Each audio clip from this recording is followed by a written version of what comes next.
Bonjour, bienvenue dans la série Science or Not Science. Nous allons continuer avec l'histoire de la mesure. Donc nous étions arrivés à la Renaissance, où là les choses ont vraiment commencé à changer. Avec la Renaissance est venue l'idée générale, nous avions déjà vu cela dans l'histoire de la science, de rénover la science par l'expérience et les mathématiques. Et qui dit expérience, dit mesure. Ainsi, Nicolas de Clew, en 1440, dans son livre La docte ignorance, déclare que la mesure est la clé de la physique, ainsi que la seule méthode pour vraiment connaître la nature.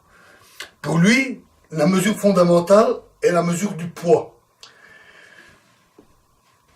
À la fin du XVe siècle, Léonard de Vinci invente le dynamomètre. C'est une première forme assez rudimentaire. Pour lui, ce qui était central, c'était le mouvement. Mais l'étude du mouvement, avec les moyens de l'époque, était assez difficile. Avec Bombelli, Comandino et Norman, on voit naître une véritable science de la métrologie, donc de la mesure. Della Porta invente le premier thermomètre. Stevin, en 1595,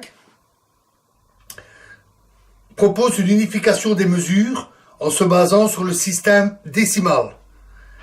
Et Gilbert, en 1600, dans son De Magnete, décrit les premières mesures magnétiques.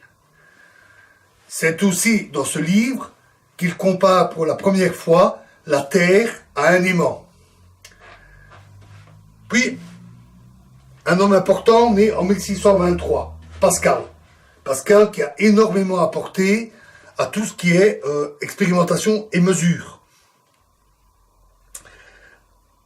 Avec lui, on voit vraiment le passage d'un monde qui est décrit et imaginé par la philosophie à un monde qui est mesuré et mathématisé. Et tout cela s'épanouit à cette époque et s'améliore avec le passage d'un certain nombre de génies tels qu'on les qualifie, tels que Fermat, Torricelli, Mariotte, Boyle, Newton, Leibniz. Tous ces grands savants ont apporté des améliorations et des techniques pour mesurer la pression, la dilatation des gaz, la température, etc. Et c'est aussi à cette époque que beaucoup d'instruments prennent une forme que l'on retrouve encore aujourd'hui. Par exemple, Robert Wall invente la balance de précision. Si vous allez travailler dans le laboratoire, ou si vous avez l'occasion de le faire, vous verrez qu'on utilise toujours en laboratoire la balance de Robert Wall. Le microscope est inventé en 1600, en Hollande, et il sera utilisé pour des visées très précises par Hooke en 1660. En 1657, Huygens présente en Hollande, lors des États généraux, la première horloge à balancier conçue selon les lois de Galilée. Donc là, on voit comment apparaître cette synergie entre théorie qui permet de concevoir les instruments et instruments qui permet d'améliorer et d'aller plus loin dans les théories. C'est aussi à cette époque que naît la méthode expérimentale, c'est-à-dire la méthode scientifique. Nous en avons beaucoup parlé.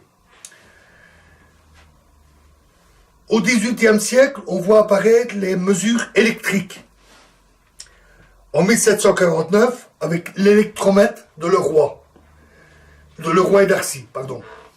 Les premières mesures de conductivité électrique sont menées par Priestley, et Coulomb, en 1484, invente la balance de torsion. Nous avons parlé du système à fil de torsion.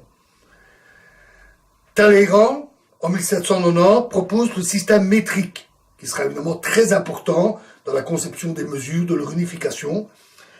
Il sera adopté en 1799. Le 19e siècle voit une véritable explosion, non seulement de la science, des expériences, mais aussi des instruments de mesure. Les instruments de mesure de plus en plus raffinés sont conçus. non seulement pour mesurer les grandeurs fondamentales, longueur, temps, poids, mais aussi des appareils tels que le dynamomètre de Poncelet, puis le dynamomètre piézoélectrique qui permet de faire des jauges de contrainte, encore utilisés actuellement, des accéléromètres ultrasensibles, des thermomètres à gaz, d'abord à hydrogène, puis vers la fin du siècle à hélium, qui permettent de mesurer des très basses températures, ou des pyromètres optiques qui permettent de mesurer des hautes températures, qu'un thermomètre classique ne pourrait pas effondrer. On voit aussi apparaître les calorimètres pour les mesures de la chaleur, puis microcalorimètres. En optique, on voit apparaître une floraison d'appareils, photomètres, luxmètres, luminancemètres, radiancemètres, et ils se développent en mesurant la lumière visible, mais aussi l'infrarouge, et permettent également des mesures énergétiques. Hughes, en 1877, invente le microphone, qui permet les mesures acoustiques. Et surtout, au XIXe siècle, apparaissent les mesures électriques et magnétiques. Voltmètre, galvanomètre, puis galvanomètre à 4 mobile d'Arsonval en 1882, nous avions parlé avec le galvanomètre, l'ampèremètre et les mesures utilisant l'électrodynamique et les effets magnétoélectriques avec le ohmmètre, le gaussmètre, etc., etc., etc. Maxwell, Faraday et Kelvin sont à l'origine de la naissance du système d'unité CGS en 1881, qui sera adopté en 1881. Premier système international d'unité qui sera remplacé au XXe siècle par le système MKS, basé sur le mètre kilo seconde. Universellement adopté aussi et également par les pays anglo-saxons, du moins quand ils le suivent. Weston invente aussi la pile étalon au XIXe siècle. Et à fur et à mesure que les mesures s'améliorent, les précisions s'améliorent, et cela a entraîné une explosion théorique. On peut vraiment dire que cette explosion de l'amélioration des mesures au XIXe siècle est à l'origine de l'explosion théorique du XXe siècle, la relativité, la mécanique quantique. C'est l'amélioration des précisions qui a permis leur naissance. Prenons un seul exemple. La théorie de l'éther, dont nous avions parlé. Déjà en 1818, Arago avait constaté que la lumière déviée par un prisme, que la lumière vienne d'une étoile ou d'une source sur Terre, la déviation était la même. Or, selon la théorie de l'éther, ce n'était pas possible. Donc, Fresnel ajusta la théorie, c'est tout à fait naturel quand on la vérifie et que les expériences la contredisent, on essaye d'améliorer la théorie, et il imagina l'entraînement de l'éther par les objets en mouvement. En réalité, sa correction n'était pas suffisante. On dit que c'est une correction au premier ordre. Mais avec les méthodes de mesure de l'époque, il était impossible de s'en rendre compte. Elles n'étaient pas suffisamment précises. Et il a fallu la fin du XIXe siècle, avec l'amélioration des mesures, pour que Michelson et Morley constatent que la théorie de l'entraînement de l'éther était fausse, plutôt le vent d'éther. Plusieurs expériences parlaient d'entraînement ou de non-entraînement, et à force de contradictions, Michelson et Morley a permis d'apporter le coup de grâce qui a donné après naissance à la relativité. Mais l'expérience de Michelson et Morley n'a pu être possible que par l'amélioration des dispositifs expérimentaux, des instruments de mesure et de leur précision. Le XXe siècle, lui, est extraordinairement riche. Là aussi, la science est encore fortement amplifiée, ainsi que la science appliquée et les technologies, et la naissance des sciences modernes, notamment la mécanique quantique, ont permis de bien nombreux instruments et de l'amélioration d'instruments. Ce serait beaucoup trop long de tout décrire, mais on peut citer deux avancées majeures. D'abord, un instrument extraordinaire.